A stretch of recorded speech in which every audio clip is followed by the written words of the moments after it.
You talk of the teachers who influenced your growing interest in linguistics. What was it that caught your interest? Well, in the chapter on my high school, I talked with several teachers who taught me the value of working hard, revising.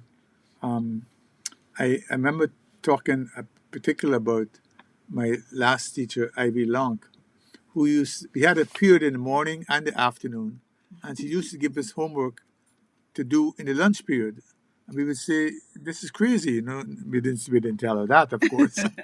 uh, and it's only half an hour, and she said, "No, hour and a half," and she said, "Well, you're not going to spend the whole time eating, so why can't you do some homework?" And she would make. I would have to revise each essay 2 or 3 times, and then you would get an 8 out of 10, and that was it.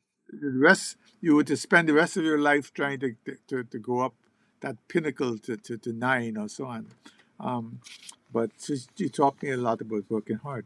But there were two teachers who helped me a lot in terms of language. Um, in particular, C.A. Janssen, who wrote a book later called Random Remarks on Creolese. But it started as an article in an independence issue of the school newspaper in 1966 that I had edited. But he went on to write a lot about language, and also had a headmaster, Richard Alsop, who later wrote a book called The Dictionary of Caribbean English Usage.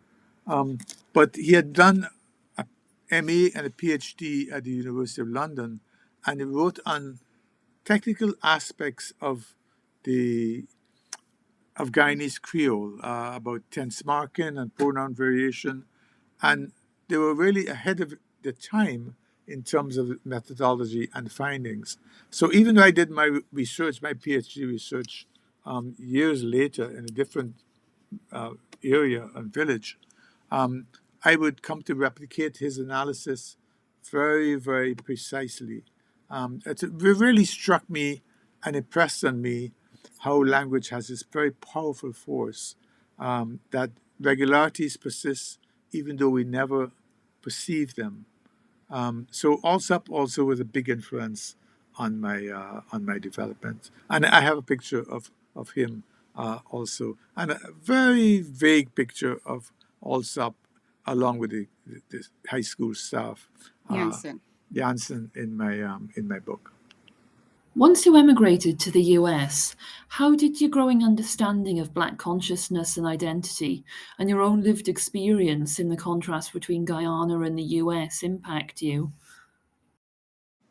Well, I think the most important effect on my identity was not the DNA that we talked about, but the fact that the USA followed the one drop rule, as Yada Blade notes in her excellent book, uh, One Drop. uh, and as you can see from looking at some of the people in that book, they represent all kinds of shades of blackness. So in America, as I think to some extent in Britain, one drop one drop of African heritage makes you black, as against the more variegated system in Guyana and the West Indies, in which you be considered a red man, a mixed race person, or a mulatto, uh, unless you were about 75% to 100% African heritage. Um, in fact, and I talk about it in that chapter uh, on, um, on my background.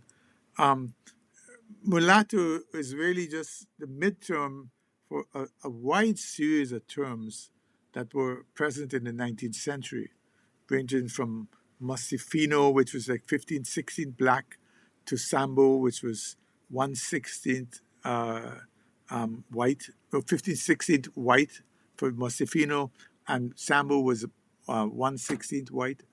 Um, uh, and this was very prevalent in the 19th century.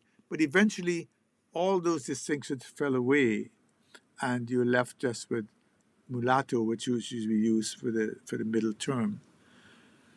As I began to experience some discrimination in my first year in the US, I took a very excellent course by Professor Norman Blake called Ethnic and Status Groups.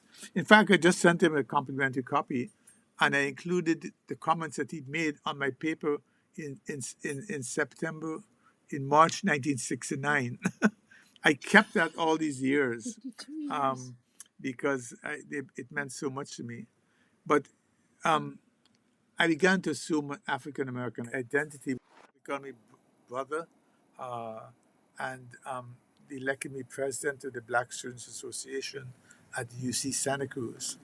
Um, this development, which in many ways nearly led to a breakup with my dad, uh, which I explore in chapter 10, is very similar in some ways to the experience of Johnny Gard, the well known poet uh, in the UK, who wrote the foreword to my book. He and I were teenage friends in Guyana. In fact, we were kept in a holding cell in the Alberton police station because of a misunderstanding when we were about 15 years old. But you'd have to read to find out what it's all about. But his mother was Portuguese and his father was black. And in Guyana, he was a red man like me. Assuming his black identity in in England, his father was black, just as I did so in America, and he wrote a very famous half-caste poem, which he allowed me to reproduce in full in the book. A wonderful poem, and he won the Queen's Award for Poetry in 2013. So, like me, he married a Guyanese woman, Grace Nichols, with even more African genealogy. And she also won the Queen's Award for Poetry in 2021. In fact, it will be presented to her this year, 2022.